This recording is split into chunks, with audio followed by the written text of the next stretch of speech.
Creo que un mundo mejor es posible si empezamos a trabajar nuestras emociones y nuestros sentimientos.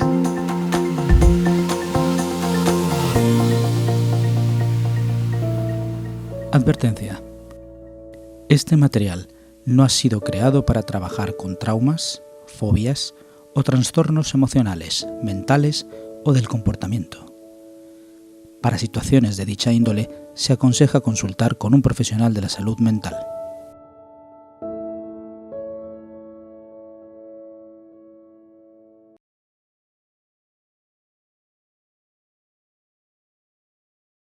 Hola, soy Krina Budulán y hoy vamos a descifrar el enigma del miedo. Para poder hacerlo, lo primero es dejar de un lado una pregunta que nos hacemos desde el piloto automático. Y esa pregunta es, ¿por qué? ¿Por qué siento miedo? ¿Por qué me pasa esto? Esta pregunta la vamos a cambiar por otra que sí nos sirve. Y esta otra pregunta es, ¿para qué? Te voy a pedir que tengas a mano folios y un bolígrafo para ir respondiendo a las preguntas que voy a ir haciendo. Puedes parar el vídeo y contestar a esas preguntas. Y otra cosa muy importante que te voy a pedir es que te acerques a tus miedos desde el amor. Para poder trabajar con los miedos, es necesario, ante todo, acercarnos desde la honestidad. También con la intención de observar, no de juzgar, no de criticar, no de buscar culpables. Tendremos que hacer el ejercicio de escuchar, de escucharnos, de escuchar también al miedo, porque el miedo siempre viene a decir algo. También la comprensión, comprender la situación, comprender las respuestas, esas conductas que hemos dado y aceptar aquello con lo que nos vamos a encontrar, así como aceptar que sí tenemos miedo.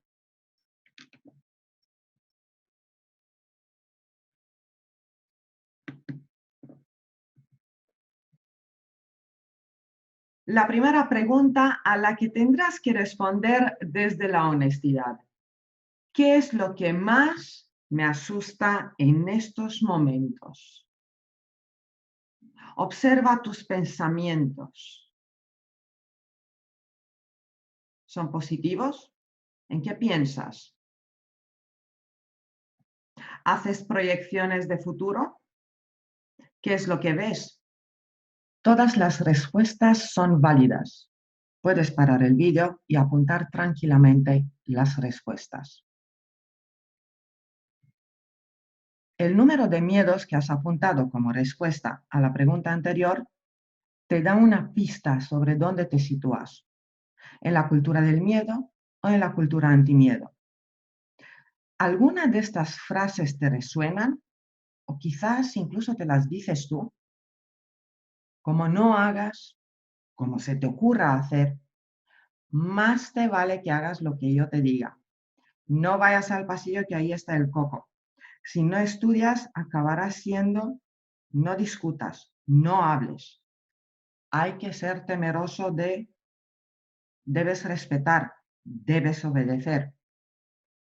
O por lo contrario, frases como, no tengas miedo, no seas cobarde, no seas miedita. El miedo solamente está en tu cabeza. El miedo no existe. Sé valiente, lucha contra tu miedo, vence tu miedo. Tu miedo es tu peor enemigo. Si en el ejercicio anterior has apuntado más de 5 miedos, es muy probable que la cultura del miedo haya dejado una profunda huella en ti. Menos de 5 miedos es bastante normal, dada la situación que estamos viviendo. 1 o ninguno es la cultura antimiedo la que ha dejado huella en ti. O también puede ser que tengas suficientes recursos internos para pasar por la situación que estás viviendo. No obstante, si se da una situación más compleja, que digamos te viene grande, es probable que aparezca algún tipo de miedo. Bueno, en la mayoría de los casos, en nuestra infancia se han transmitido tanto mensajes de miedo, de amenaza, castigo, como mensajes antimiedo, de rechazo del miedo. Por tanto, cuando llegamos a la edad adulta, con menuda confusión nos estamos encontrando. Si la huella de la cultura del miedo es más fuerte, se puede ver reflejada en una conducta de obediencia o de sumisión. También existe cierto miedo a la responsabilidad. ¿Pero qué es la responsabilidad? Literalmente, significa la habilidad para responder ante las situaciones que se van dando.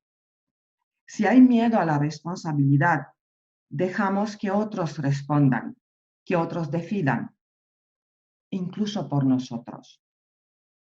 No obstante, también existe la posibilidad de encontrarnos en la adolescencia o en la edad adulta con ciertos problemas con la autoridad. La persona no acepta más reglas, más normas, más obligaciones, más injusticias, según lo que haya vivenciado en su infancia. Por otro lado, si es más fuerte la huella de la cultura antimiedo, se puede ver reflejada en conductas temerarias y se puede observar a veces incluso cierto desprecio hacia las personas que sienten miedo, que expresan su miedo, que se muestran vulnerables o que muestran sencillamente sus emociones. Es como si la persona que ha crecido en la cultura antimiedo está viendo su propia vulnerabilidad en los demás, porque esas personas hacen la función de espejo. La mayoría de las personas que reprimen de algún modo u otro sus miedos van construyendo una especie de armadura porque necesitan, por un lado, protegerse, probablemente porque no se han sentido protegidos en algún momento de su infancia, y por otro lado, porque necesitan transmitir externamente e internamente la idea de fuerza. Cualquiera de estos dos extremos, el de amenaza-castigo, como el de rechazo del miedo, puede llevar con el tiempo a diferentes problemas de salud ya más serios. Lo más común es el trastorno de ansiedad, pero puede haber otro tipo de enfermedades que afecten, por ejemplo, el sistema digestivo o los riñones. En algunos casos pueden aparecer también los ataques de pánico, que son tan terribles que la persona está convencida que su muerte es inminente. Bien, todo esto ocurre por un profundo desconocimiento de la función del miedo y de su utilidad. El miedo no es nuestro enemigo, es un mensajero. No se trata de matarlo, sino de escucharlo. Si no lo escuchamos, cada vez hará más ruido para llamar nuestra atención. Lo único que quiere es que vivamos. Ahora vuelve la mirada hacia adentro y tómate unos momentos para responder a estas dos preguntas desde la honestidad. Recuerda que puedes parar el vídeo para contestar. ¿Qué miedo estoy rechazando? ¿Qué miedo estoy intentando ignorar? Ha llegado la hora de dejar de barrer aquello que no nos gusta debajo de la alfombra. Hagamos una limpieza emocional en condiciones. Y eso no significa controlar la emoción. La emoción no se afronta. La situación sí se afronta. La emoción viene a prepararnos para afrontar la situación. Todas las emociones primarias resultan de utilidad y sirven para propósitos adaptativos. Son las conductas las que podemos llegar a controlar. Al fin y al cabo, es una cuestión de decisiones. Y las mejores decisiones se toman cuando estamos gestionando nuestras emociones. Dicho todo esto, te pido por favor que recuerdes que la temeridad no es ausencia del miedo, solamente se trata de miedos no reconocidos, de miedos rechazados, de miedos negados, de miedos reprimidos. Sigamos. ¿Qué es el miedo? En este punto no voy a hablar de la amígdala y de su función, ni del miedo adaptativo, ni del miedo desadaptativo, secundario o instrumental. He decidido hablar simplemente y llanamente del miedo como una respuesta natural a ciertos estímulos para que nos sea más fácil identificar, reconocer, aceptar y transformar nuestros miedos. Tampoco voy a utilizar términos como miedo irracional o miedo injustificado. Más adelante veremos por qué. Y ahora vamos con el miedo a un estímulo real. ¿Qué quiere decir eso? Que literalmente estamos ante una amenaza, que nuestra vida puede estar en peligro. Por ejemplo, si se trata de un ataque en la calle, de un ladrón, o de un accidente de coche, o incluso de un maltrato con agresión física. Hay tres respuestas posibles que podemos dar a nivel conducta y acción. La primera es luchar. Si el enemigo es más pequeño que yo y mi cerebro considera que tiene posibilidades de ganar, pues lucho. Si no puedo huir, también lucho. No tiene que ser necesariamente a nivel físico, tipo pelea, puede ser a nivel verbal, es decir, tener una conversación, intentar convencer al enemigo de dejarnos ir. La huida es otra respuesta. Si mi cerebro concluye que el enemigo es demasiado grande y no tengo posibilidades de ganar, pero sí existe la posibilidad de huir, lo hago. También tenemos la respuesta del parálisis. Bien, en este caso, mi cerebro considera que no puede ni luchar ni huir y se paraliza, todo mi cuerpo se paraliza. Quizás lo habéis vivido alguna vez, yo lo viví una sola vez, fue muy intenso, se me quedó grabado para siempre, pero normalmente mi respuesta a amenazas reales, que bueno, he vivido unas cuantas, ha sido de lucha verbal, ¿vale? O sea, comunicación. Si no trabajamos nuestros miedos, pasamos ahora al miedo, a un estímulo abstracto.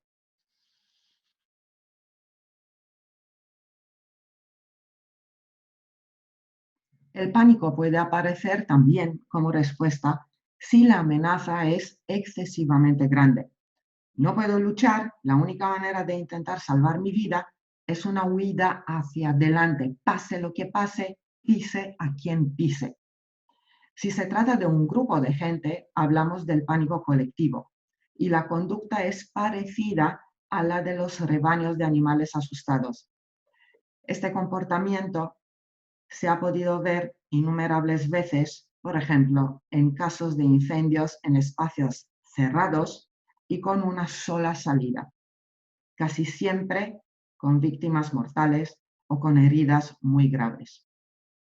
En cuanto a la ansiedad relacionada con amenazas reales, es más bien una consecuencia. La amígdala permanece en estado de vigilia por si acaso.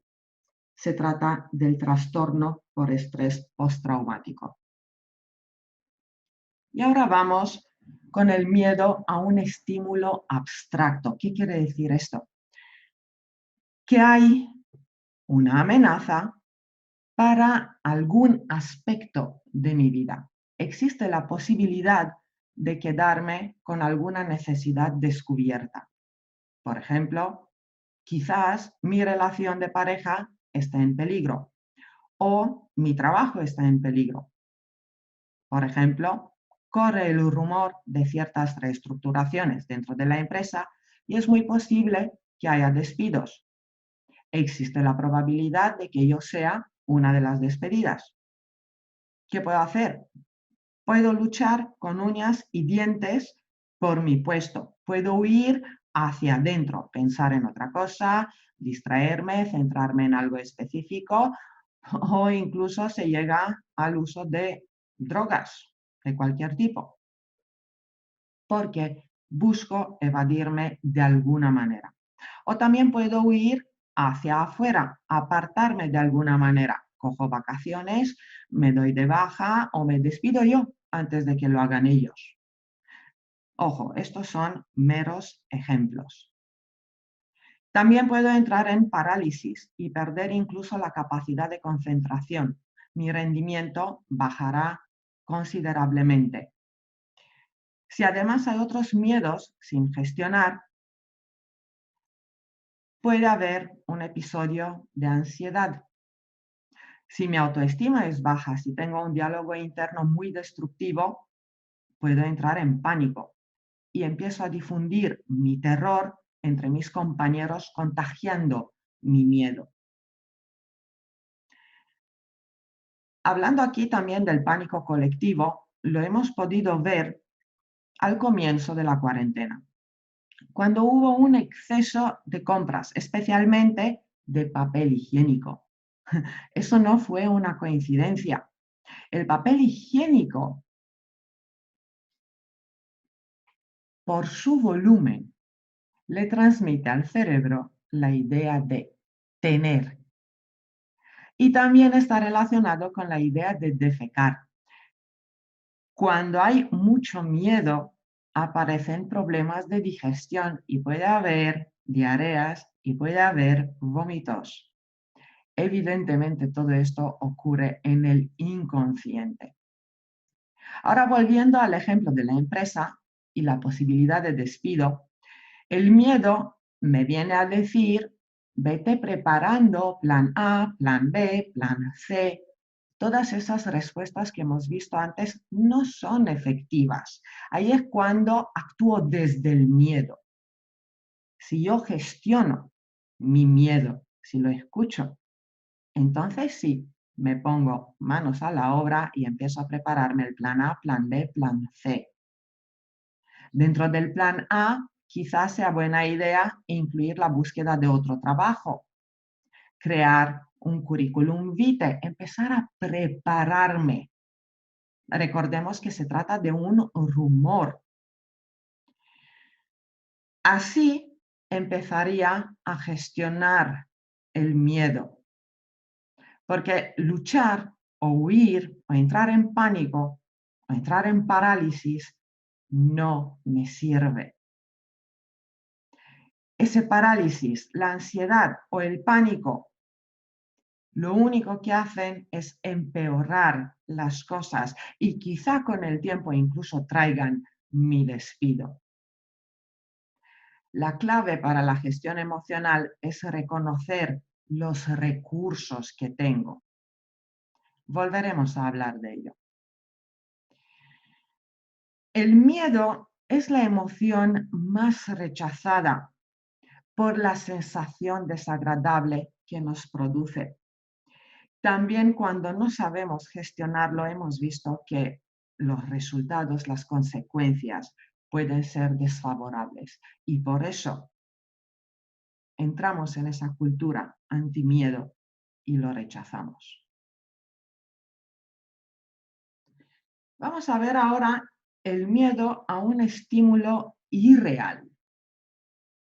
¿Eso qué quiere decir? Que yo misma me lo estoy imaginando. Yo misma lo estoy creando. Y hay una respuesta natural a este miedo irreal. ¿Pero por qué aparece esa respuesta natural? Porque el cerebro no puede distinguir entre lo real y lo imaginado. Lo siente por igual. De ahí la respuesta natural. Para mi cerebro es una respuesta justificada y aunque al principio la razón lo intenta negar, finalmente sucumbe al realismo con el que se lo presenta el cerebro. Míralo de este modo. Estás viendo una película de miedo y aunque sabes que no es real, sientes miedo. Lo sientes sobre todo cuando entras en la película. Pues las películas que te estás montando tú son todavía más intensas para tu cerebro, porque para él, repito, son reales. Y con el tiempo, tu razón las va a validar y las va a justificar. Por ende, sentirás miedo. Y ahora una pregunta. Ya que eres la directora, el director de tus propias películas, ¿qué historias te estás contando?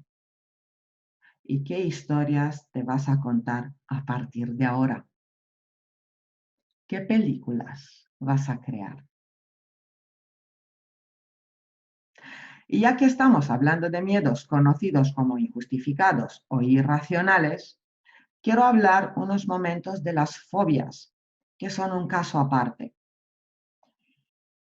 Primero, es importante tener claro que la persona es posible que no recuerde la causa,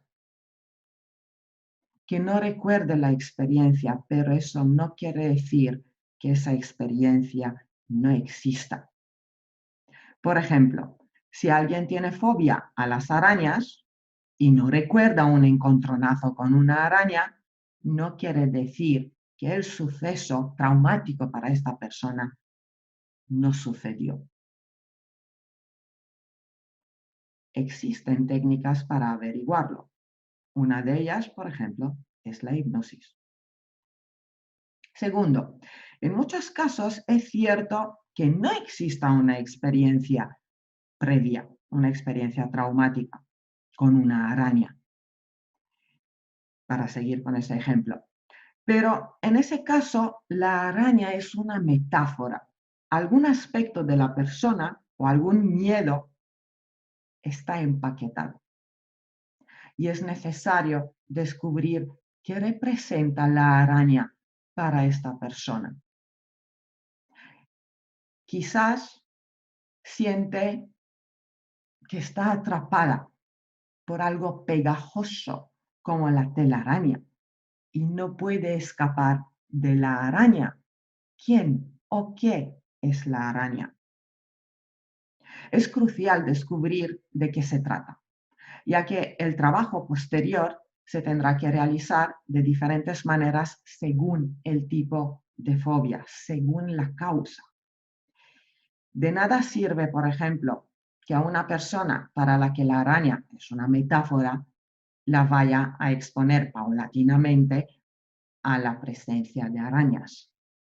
Pero sí sirve profundizar en sus miedos y gestionarlos. Si se trabaja bien, la persona saldrá fortalecida con nuevos recursos, autoconfianza y autoestima sana. Ok, vamos a ver cómo gestionamos el miedo. ¿Qué pasos hay que seguir? Primero decirte que este es un trabajo a corto plazo, a medio plazo y a largo plazo. Simplemente porque mientras haya amenazas, habrá miedos que vengan a hablarnos. Y amenazas habrá a lo largo de nuestras vidas. Así que vamos a empezar a hacer el trabajo con honestidad, desde la honestidad. Hemos visto que de nada sirve negar y rechazar nuestros miedos. Hemos de ser honestas acerca de aquello que sentimos. Para poder acercarnos a nuestros miedos, trabajaremos la autoobservación, sin críticas y sin juicios. ¿Qué conducta tienes ante la situación? ¿Es efectiva? ¿Qué consecuencias tendrá para ti y para los demás? Y a nivel físico, ¿qué observas? ¿Te cruzas de piernas, de brazos? ¿Te encoges de alguna manera? ¿Escondes tus manos continuamente en los bolsillos? ¿Tienes los ojos muy abiertos? ¿Y si hay sonidos repentinos, te asustas? ¿Te sobresaltas? ¿Cierras los ojos? Reflexiona sobre todo lo que vas a ir observando. Y aquí no se trata de análisis, nada de porqués. Recuerda, el porqué, en este punto por lo menos, lo único que va a hacer es meternos en un bucle infinito. Eso no nos interesa. ¿Has identificado ya el miedo? ¿Tienes recursos para afrontar la situación? Recuerda, no afrontamos el miedo, afrontamos la situación.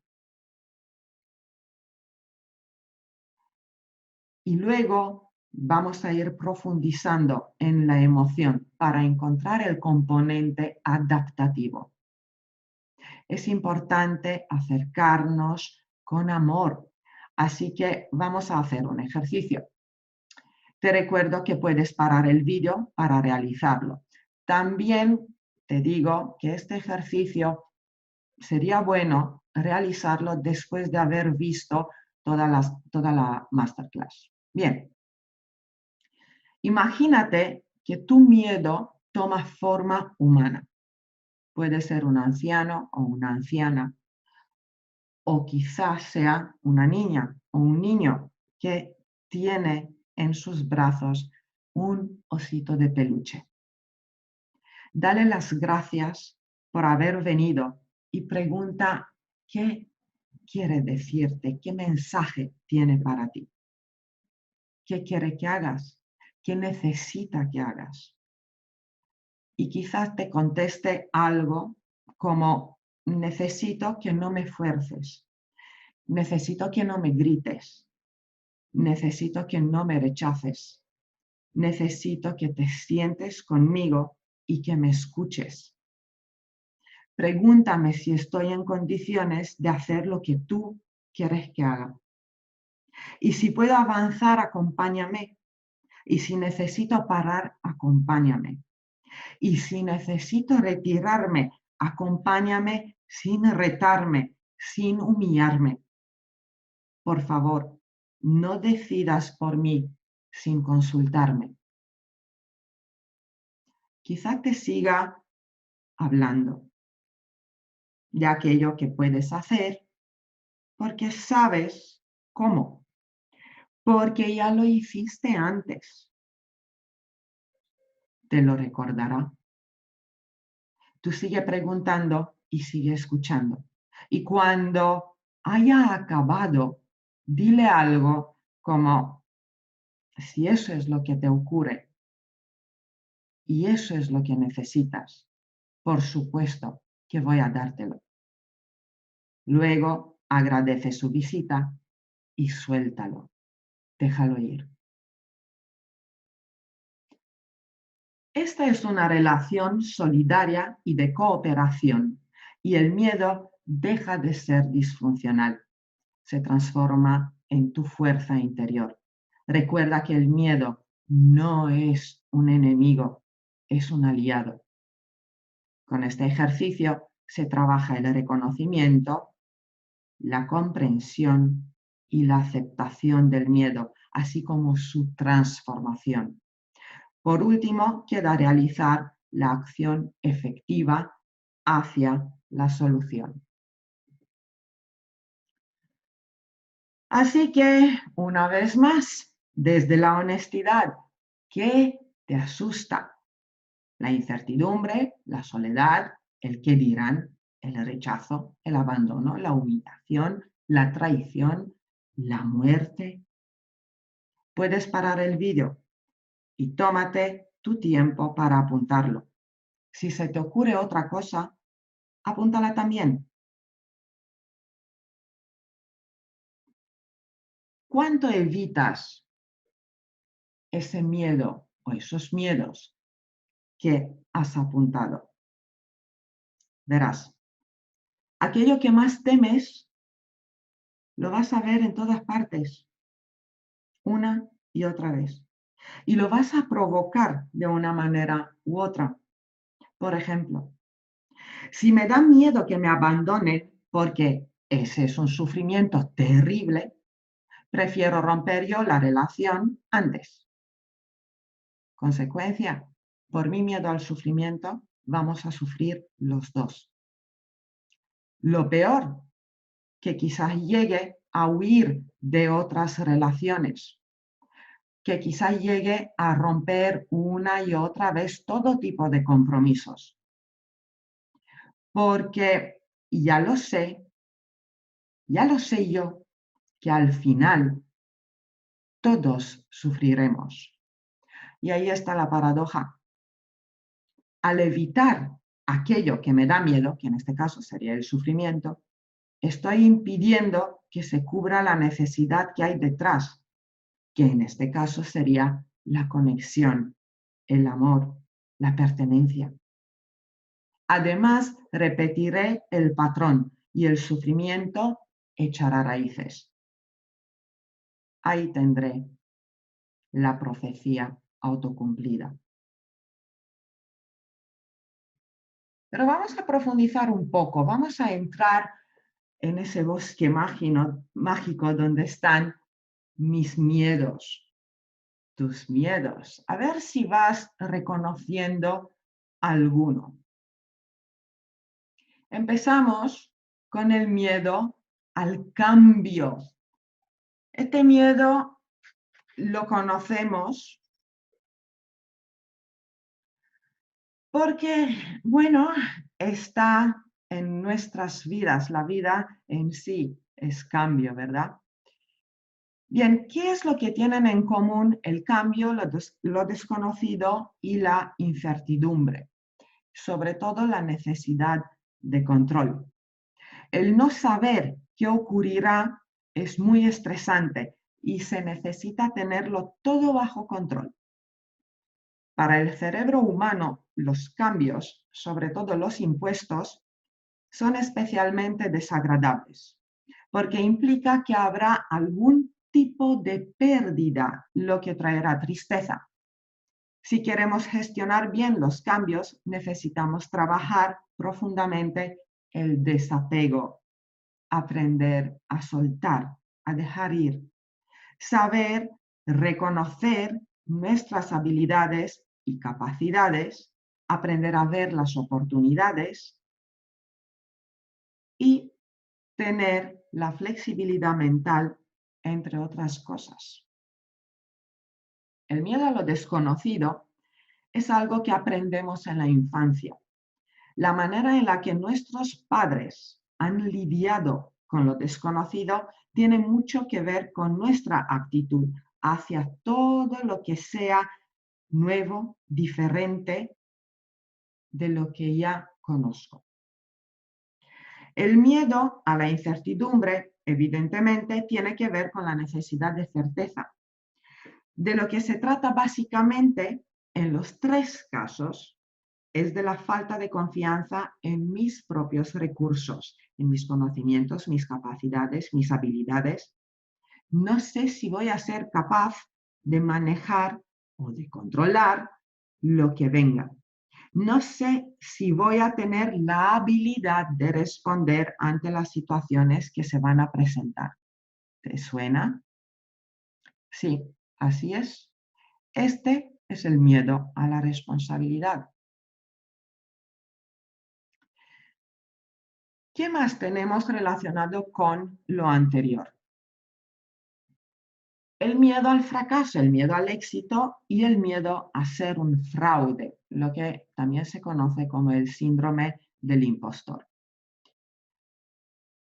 Estos son, por excelencia, los miedos más intensos de las personas perfeccionistas. Estos miedos están directamente relacionados con la percepción que tengo de mis capacidades y de mi valía. Ese diálogo interno que tenemos, las cosas negativas, críticas, destructivas que nos decimos, así como las proyecciones catastróficas que hacemos, nos limitan sobremanera, ya que echan por tierra nuestro autoconcepto y por ende nuestra autoestima. En el miedo al fracaso, además, participan el miedo a equivocarse, a cometer errores y el miedo al que dirán. Lo que necesitamos aceptar es que aprendemos a hacer las cosas de la mejor manera cuando nos equivocamos. Cierto es que para ello necesitamos cambiar nuestra relación con el error. Equivocarse no es un drama, es una oportunidad de crecer, de aprender. Hay una tribu de nativos americanos, no me acuerdo muy bien, creo que son los Hopi, que rezan cada mañana pidiendo que se equivoquen por lo menos tres veces ese día, porque saben que así conseguirán sabiduría, conocimiento.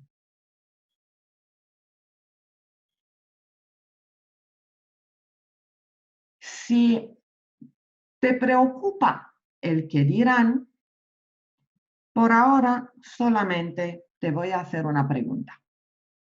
¿Quién vive tu vida? ¿Ellos o tú? El miedo al éxito está relacionado con la desconfianza en la capacidad de mantener por lo menos el nivel conseguido. También puede que estén implicados los miedos al cambio, a lo desconocido y a la incertidumbre. En cuanto al síndrome del impostor, de nuevo se trata del autoconcepto, la autoestima, la confianza, mi confianza en mis propias capacidades. ¿Cuándo aparece? Cuando se ha conseguido un resultado muy alto o, por ejemplo, un puesto de responsabilidad en una compañía. Cuanto más alto el cargo, más intensamente siente la persona el no me lo merezco, no soy suficientemente buena o bueno, no estoy suficientemente preparada o preparado. Se van a dar cuenta de que soy un fraude.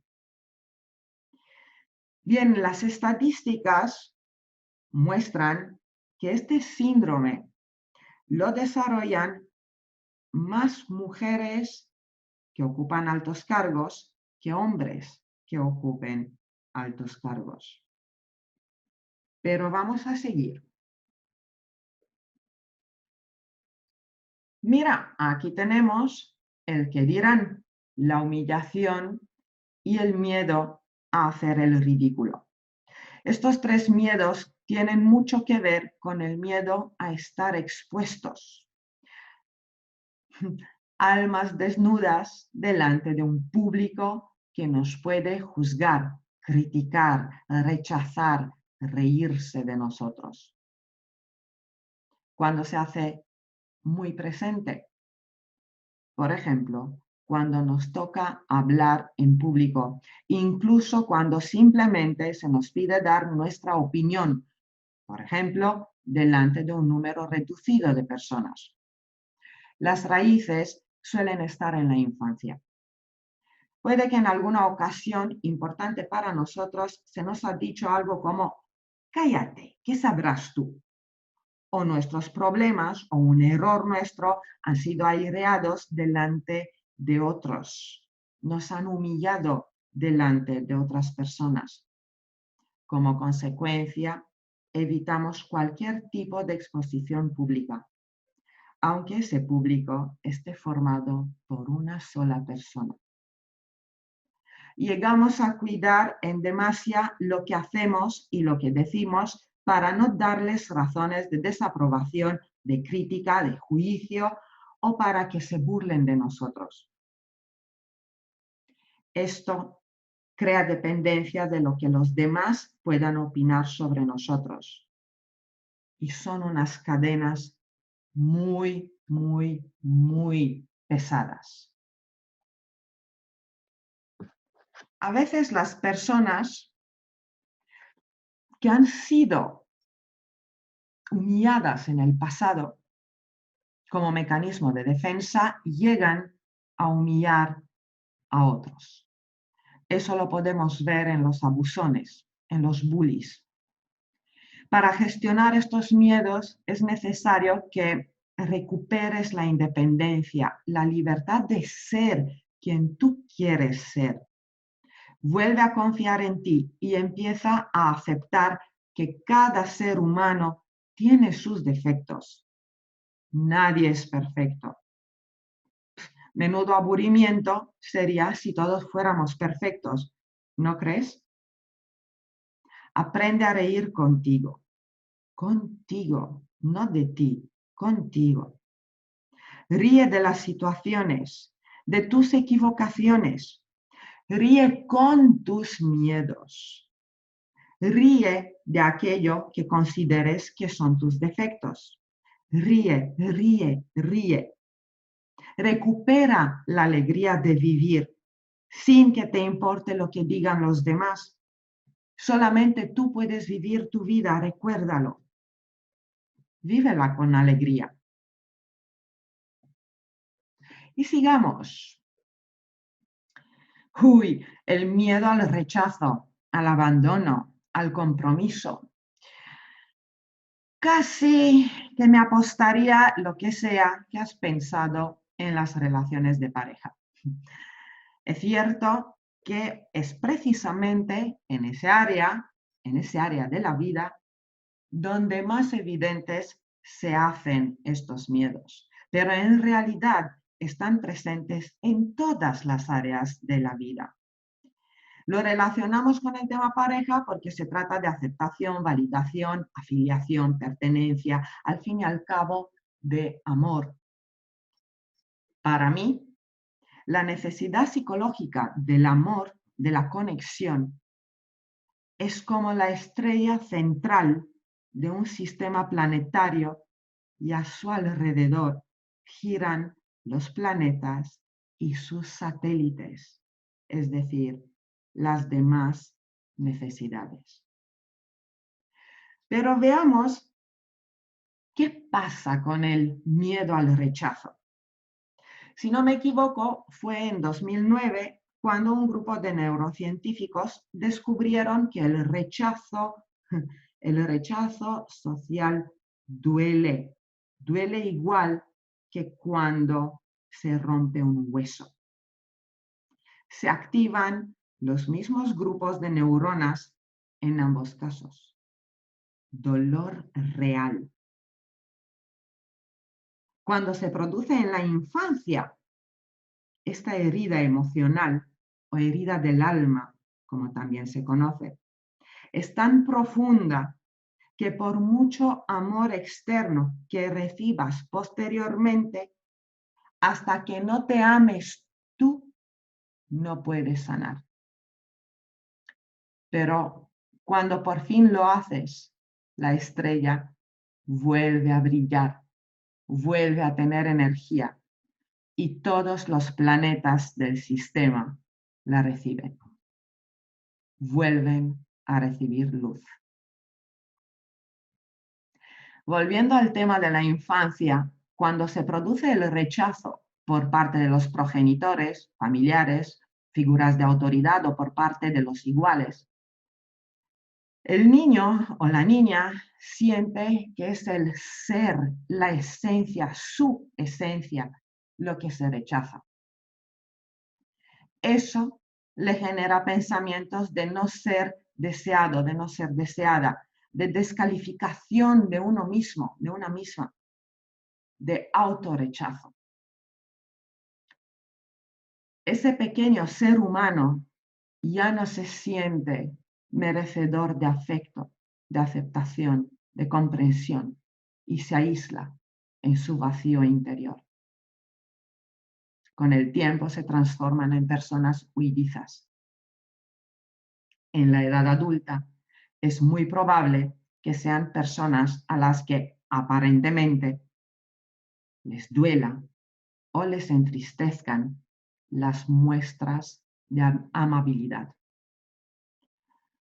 Pero ahora ya sabemos por qué ocurre y qué importante es que reforcemos su sentimiento de valía y de ser merecedoras de amor. Siguiendo con el rechazo, también es posible que no haya herida emocional y que el rechazo se haya producido en la adolescencia o en la edad adulta. Duele, por supuesto. Ya hemos visto lo que ocurre en el cerebro. Pero es mucho más fácil superarlo y seguir con la vida. Además, aún sabiendo que existe la posibilidad de un rechazo, nos seguimos arriesgando, ya que sabemos también que puede salir bien o no. Si no sale bien, pues nada, seguiremos avanzando con nuestra vida. Lo que necesitamos tener claro es que un rechazo no es una declaración sobre nuestra valía. Nos acepten o nos rechacen, nuestro valor como seres sigue siendo el mismo. ¿Y qué pasa con el miedo al abandono? También se puede tratar de una herida emocional, como en el caso del rechazo. Y, por cierto, de la humillación, que me olvidé mencionarlo antes. Si hubo algún tipo de abandono real o metafórico como puede ser el fallecimiento, por ejemplo, por parte de los progenitores, lo más probable es que se desarrollen sentimientos de angustia y de ansiedad. Puede haber pensamientos obsesivos con diálogo interno negativo, puede haber dependencia, puede haber miedo de ser rechazado, miedo a la soledad y miedo al compromiso. También se pueden crear barreras invisibles al contacto físico. ¿Qué es lo más importante aprender para trabajar este miedo?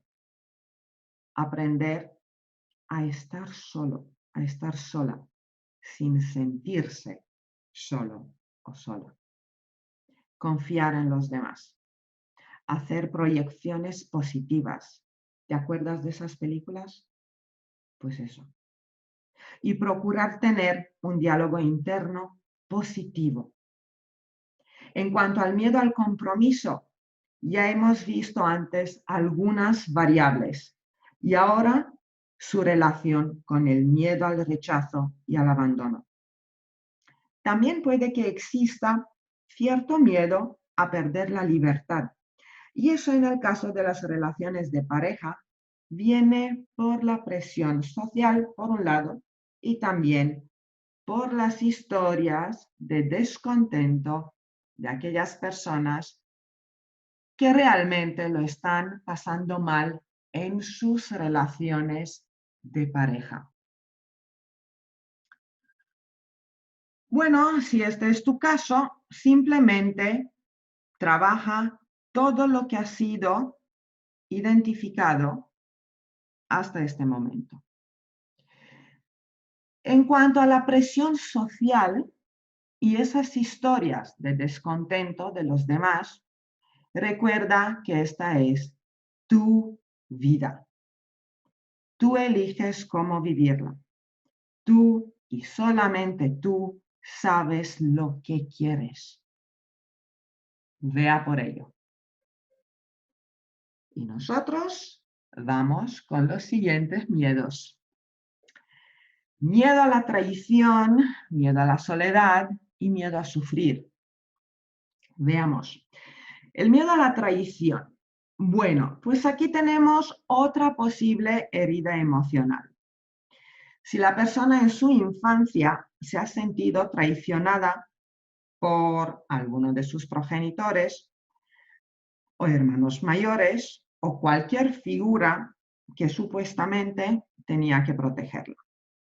Por ejemplo, si no se han cumplido las promesas, si ha habido ausencia cuando el niño o la niña más necesitaba la presencia de uno de sus progenitores. Si se le ha mentido o si no se le ha protegido cuando lo necesitaba. En estos casos se fue creando una sensación de vacío y desesperanza, que luego se fue transformando en desconfianza, en impaciencia. Lo quiero ya porque luego no sé si lo voy a recibir. Quiero asegurarme de tenerlo. No confío en ti. Y así luego nace la frustración, la rabia y la baja autoestima. Todo esto genera en las personas una necesidad acuciante de tenerlo todo bajo control, sobre todo a las demás personas. No obstante, suele ocurrir que la primera persona que le traiciona es él mismo, ella misma, con autosabotajes. ¿Qué es necesario hacer en estos casos? Primero, trabajar la autoconfianza y luego la confianza en los demás. Aprender a delegar, aprender a estar solo o sola y trabajar la paciencia, la tolerancia y el saber vivir. Con el miedo a la soledad hay que trabajar prácticamente lo mismo, pues lo que no sabe la persona es estar con ella misma. La frase, quizás os suena, se me cae la casa encima. Es típica en las personas que tienen miedo a la soledad. De todas formas, este miedo evidentemente está relacionado también con el miedo al rechazo y con el miedo al abandono. Por tanto, aprender a amarse es lo que realmente se necesita. Dicen que en la espera es cuando uno puede averiguar cuánto se ama. ¿Qué tal llevas las esperas? Vamos con el miedo a sufrir. Este miedo está muy presente prácticamente en todos los miedos vistos anteriormente, pues en todas esas situaciones hay cierto nivel de dolor y por ende de sufrimiento. Lo que es importante comprender es que hay una diferencia entre el dolor y el sufrimiento. El dolor, cuando está, hay que sentirlo, hay que vivirlo para superarlo. El sufrimiento, en cambio, lo provocamos nosotros con nuestra resistencia, con nuestros pensamientos negativos, con nuestros bucles infinitos, con esas películas que nos estamos montando, con las emociones sin gestionar y un largo etcétera. Míralo así. Si quieres salir del hoyo, deja de cavar. Y hemos llegado al último grupo, quizás el más complejo. Muerte, vida, vivir, morir. Vaya lío, ¿verdad? Bueno, vamos por partes. He llegado a esta distribución después de mucho trabajo con diversas personas, después de mucha investigación sobre este tema sin encontrar respuestas claras, para mi gusto por lo menos, y después de mucho trabajo conmigo misma. Antes de empezar con este tema, quiero que tengáis en cuenta que estas 4 opciones representan extremos. La mayoría de las personas bailamos entre ellas. No obstante, sí, habrá una hacia la que vamos más. Bien, vamos con el miedo a la muerte, y en paréntesis, metafóricamente. Pues se refiere a la muerte en vida, es decir, monotonía, cuando todo es igual, vaya aburrimiento. De hecho, muchas veces decimos me muero de aburrimiento. Por tanto, se busca sentir y cuanto más mejor. No quiero estar ahí en esa muerte en vida. Quiero sentir, quiero vivir la vida a tope. Y si vamos a ese extremo, nos encontramos con personas que hacen que, por ejemplo, deportes extremos. Buscan esos chutes de adrenalina que les hacen sentirse vivos. Fijaos qué curioso. Miedo a la muerte. Ya, pero si están poniendo en peligro sus vidas. Claro, es que no tienen miedo a morir, sino que tienen miedo a estar muertos en vida. Vamos con el siguiente, el miedo a la vida, de nuevo metafóricamente. Pues aquí ocurre precisamente lo opuesto. Las personas que tienen miedo a la vida, ¿a qué tienen miedo realmente? A los cambios, no quieren cambios en sus vidas, quieren que todo siga igual, aunque eso signifique sufrimiento. Lo aceptan simplemente porque el miedo al cambio, a lo desconocido, a la incertidumbre, es mucho más fuerte. ¿Te suena? Bien, ahora vamos a ver el miedo a morir, literalmente. Ok, aquí sí se trata de dejar de existir, de desaparecer. Y es que el ser humano, quiere ser inmortal. Platón, en sus diálogos y a través de la voz de Sócrates, dijo que la mayoría de los seres humanos buscan su inmortalidad creando hijos terrenales. Sin embargo, hay unos pocos que a través del amor crean hijos inmortales, asegurándose de ese modo la inmortalidad. Eso no implica, por cierto, que no tengan también hijos terrenales. Ahora, Platón se refería en estas líneas a los artistas y a sus obras, esos hijos inmortales, esos hijos que perduran en el tiempo. Lo cierto es que aceptar tu propia muerte literalmente es doloroso.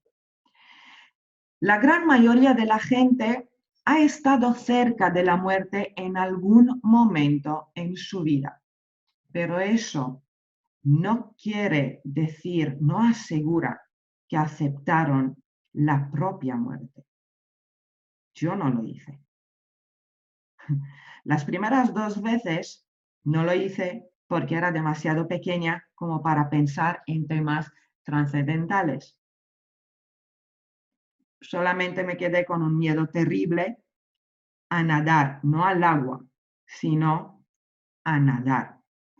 Con el tiempo, por suerte, Lo superé, aunque no soy una gran nadadora. La tercera, que iba a ser por intoxicación con CO2, por un incendio, tampoco tampoco me ayudó a hacer las paces con la muerte, a aceptar la muerte. ¿Por qué? Simplemente porque me desperté y automáticamente me dediqué a sacar a mis compañeras de la habitación. No tuve pensamientos trascendentales tampoco, ni durante ni después. No obstante, sí acepté mi muerte, mi propia muerte, la muerte inminente, unos años después, en un sueño. Y ese sueño, o en ese sueño, yo estaba en el fondo del océano. Todavía tengo el recuerdo de ese sueño muy nítido en mi mente. Y lo que sentí también. ¿Cambió mi vida después? Sí, y con una velocidad cada vez mayor, llevándome poco a poco hacia donde estoy ahora. ¿Ocurrió de manera consciente? No. Relacioné todos esos eventos entre sí apenas hace unos 3 o 4 años. Fue cuando finalmente comprendí la trascendencia de todo aquello. Y ahora vamos con el miedo a vivir. Ocurre cuando rechazamos ciertos aspectos de la vida, evitamos ciertas experiencias que nos gusten o no. La vida va a traer esas experiencias que nos gusten o no. Necesitamos aprender a aceptar todos los aspectos de la vida, incluso los que sean dolorosos para nosotros. Cada momento de la vida nos enseña algo sobre nosotros y ese es el crecimiento personal. Aprender, crecer, disfrutar tanto con los momentos de calma, de reposo, de descanso, como con los momentos más agitados. Cuando confías en ti y en tus capacidades, pase lo que pase, tienes la seguridad que encontrarás la manera de superarlo y de aprender aún más. Además, contribuyes de una forma u otra al bienestar de tus seres queridos y otras personas. La conexión contigo mismo, contigo misma y con los demás es mucho más profunda. Sientes el amor a otros niveles. Cuando se acepta la propia muerte, literalmente, se empieza a vivir verdaderamente. Y ahora salgamos del bosque. Vamos a ver algunas herramientas que te van a ayudar tanto en el trabajo con los miedos como en el trabajo con otras emociones. Y también van a contribuir a mejorar tu autoconcepto y subir tu autoestima.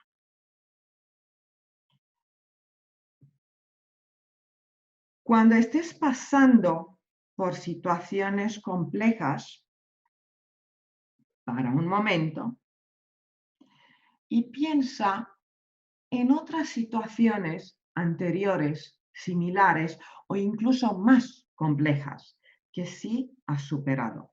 Haz un listado y luego una por una mira a ver qué aprendizajes positivos sobre ti misma, sobre ti mismo has sacado y también qué aprendizajes negativos, es decir, de cómo no hacer algo.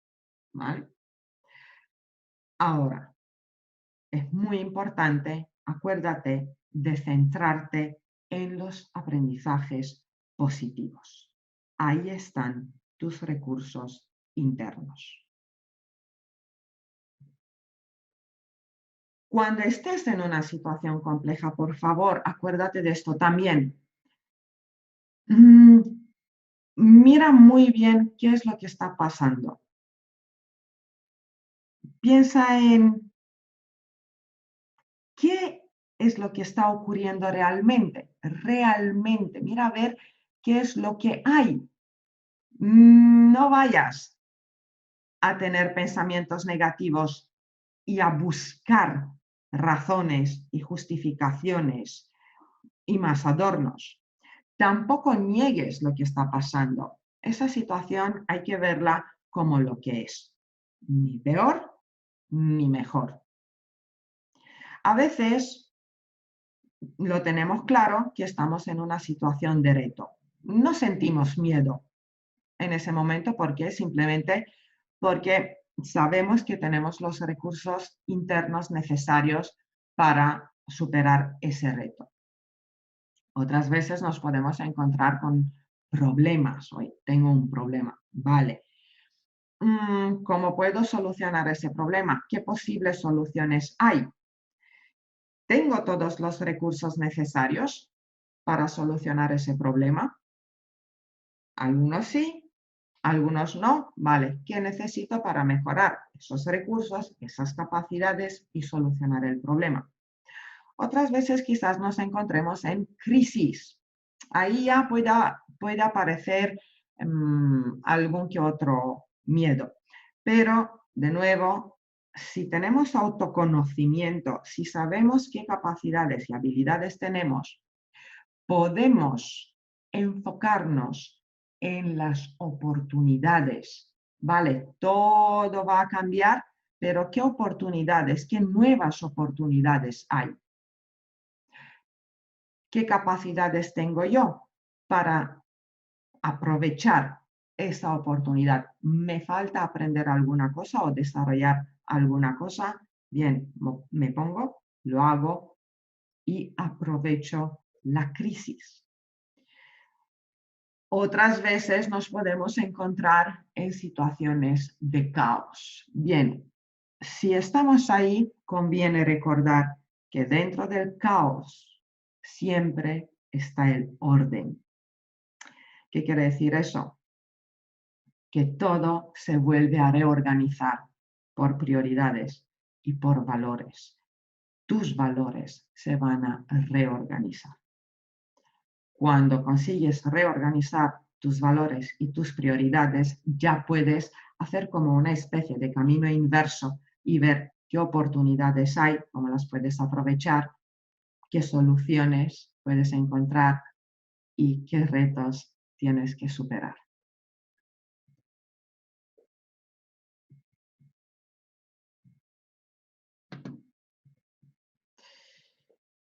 Más herramientas. Vigilar los pensamientos inflexibles, que no quiere decir controlar, sino simplemente hay que identificarlos y cambiarlos. Por ejemplo, pensamientos como no puedo. Bueno, cámbialo por todavía no sé cómo, pero estoy buscando la manera de hacerlo. Soy incapaz. Bueno, cámbialo por todavía estoy aprendiendo y algunas cosas ya las estoy haciendo. Voy mejorando. En la PNL decimos que todas las personas tienen todos los recursos, aunque a veces no sea tan obvio. A mi parecer, el recurso más importante quizás sea la capacidad de aprender, esa mente abierta. ¿Qué ocurre cuando yo aprendo de las situaciones, aprendo de mí misma, aprendo de los demás? Cada vez voy teniendo más recursos. Otra herramienta muy útil puede ser que tengas un diario y que hagas continuamente un ejercicio de observación. Aquí te voy a pedir, por favor, recuerda, no se trata de criticarte ni juzgarte ni nada de temas negativos. Te observas de manera neutral, sin carga emocional. Tener un diario así te ayuda a identificar patrones de pensamientos, emociones, sensaciones corporales asociadas, comportamientos, y a determinar si todo eso es perjudicial, no es realista o cómo te afecta. Tras esta toma de conciencia puedes empezar a cambiarlo. Lo perjudicial, especialmente los pensamientos destructivos, derrotistas, las conductas poco efectivas o todas esas críticas, por algo más constructivo, más positivo, más realista y más beneficioso. Otra herramienta es el DAFO. Bien, esta es una herramienta muy útil para cualquier ámbito de tu vida. Es simplemente tomar conciencia de todo aquello que necesito mejorar o yo creo que no lo tengo, eso lo apuntaríamos en el cuadro debilidades, y luego tomar conciencia de todo lo que sí tengo a nivel de recursos. Yo qué sé, por ejemplo, soy una persona asertiva, ¿vale? Busca todas esas capacidades, habilidades tuyas, etc. Apúntalas en fortalezas. Después ve al cuadro amenazas. Aquí consideramos amenaza todo lo que viene del exterior, ¿vale? Yo no tengo ningún control sobre ello. Por ejemplo, esta crisis del coronavirus, ¿no? Yo no tengo ningún control sobre ello. Puede ser considerado una amenaza. Pero luego, ¿qué oportunidades hay? Pues, por ejemplo, contribuir, compartir conocimientos, herramientas que sirvan a muchas personas para gestionar sus emociones, por ejemplo. Bien, ahora lo bonito de todo esto, del DAFO, es que también puedes ver qué cosas puedes transformar en fortalezas. Todo aquello que tú has apuntado en debilidades, no es una palabra que a mí me guste mucho, pero bueno, todo aquello que has apuntado ahí lo puedes transformar en fortaleza. Lo importante aquí es encontrar la manera de hacerlo. Y lo mismo ocurre con las amenazas. Encontrar la manera, la perspectiva que puede transformar esa amenaza en una oportunidad. ¡Ay! El humor. Qué bonito el humor y qué necesario, sobre todo ahora en esta situación que estamos viviendo. El humor es sano, reír es sano, sí, por supuesto. Para el cerebro es buenísimo. Claro, eso cuando el humor construye, cuando nace desde la autenticidad. Es cuando nos reímos de la situación, cuando reímos con nosotros mismos, con nosotras mismas. Incluso cuando reímos con nuestro dolor, con nuestro miedo, pero no de nuestro miedo. Ahí entraríamos en el sarcasmo. El sarcasmo destruye. Es el humor rabioso, vengativo, hace daño.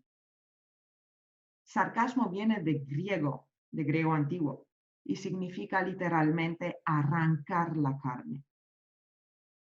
No, eso no es divertido y tampoco sano. Así que, para aligerar la mochila, vamos a reír de aquello que nos da miedo, tal como lo hacían los alumnos de Remus Lupin en Harry Potter. Lo hacían con los Bogarts, utilizando una fórmula mágica, un hechizo muy fácil, que decían: ridiculous. Deja que tu niño interior, tu niña interior, se divierta transformando aquello que te da miedo en algo ridículo. Más herramientas, actividades muy variadas. Desarrollar los sentidos. Desarrollar los sentidos, conseguir esa agudeza sensorial nos ayuda a desbloquear las funciones ejecutivas, ¿vale? Desbloquear nuestro córtex prefrontal y también lóbulos, los lóbulos frontales.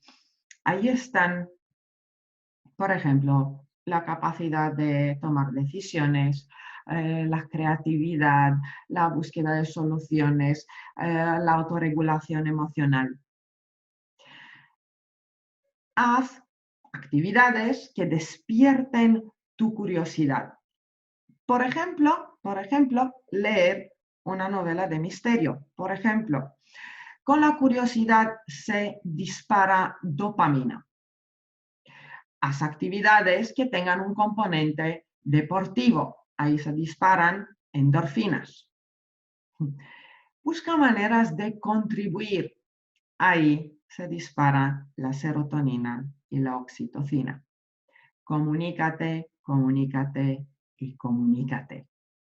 Y también empieza, si no lo haces ya, empieza a hacer ejercicios de meditación, de mindfulness. Prueba el yoga si quieres. Recuerda que para gestionar el miedo es muy importante parar y observar sin juzgar, sin criticar tus pensamientos, tu lenguaje, tus conductas, la expresión corporal, incluso las molestias, donde las sientes, en la boca del estómago, en la garganta, en los riñones. Y en estos momentos, sobre todo, por favor, detén la ingesta de información alarmante. No te sirve. Para estar informado, comprueba las fuentes. Y luego, evidentemente, reconoce la emoción. Acepta que tienes miedo y escucha su mensaje. Acepta y comprende esa parte de ti. ¿Qué acciones son necesarias para cubrir de manera ecológica tu necesidad psicológica? Luego, actúa para cubrir esa necesidad. Créate la costumbre de hacer el ejercicio de la autoobservación y de la reflexión. Y recuerda que reflexión no es análisis. No vamos con el por qué. No nos sirve en ese punto, no nos sirve. El por qué solamente nos sirve cuando ya tenemos información, ¿vale? Para conseguir la información, la pregunta correcta es ¿para qué? ¿Para qué me está visitando el miedo? Y por último, recuerda que los demás también tienen miedo. Ahora sí puedes comprenderlo. El miedo es como la piedra Rosetta de las emociones. Una vez hayas aprendido a gestionar tus miedos, también puedes gestionar otras emociones, como el enfado, como la tristeza. Puedes empezar a gestionar sentimientos también, como el resentimiento, como la culpa, como el victimismo.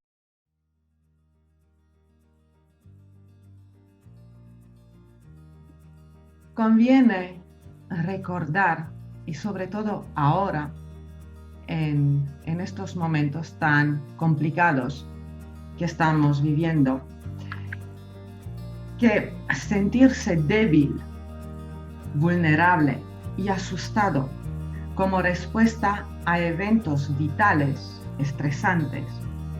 No es infantil, sino humano. La vida es cambio constante, son novedades constantes, incertidumbre constante, picos para arriba, para abajo. Necesitamos aprender a afrontar con maestría las situaciones que van apareciendo, no los miedos, las situaciones. Los miedos los vamos a ir transformando, los vamos a utilizar para avanzar. Deja que la vida te inspire. Deja que el amor te inspire.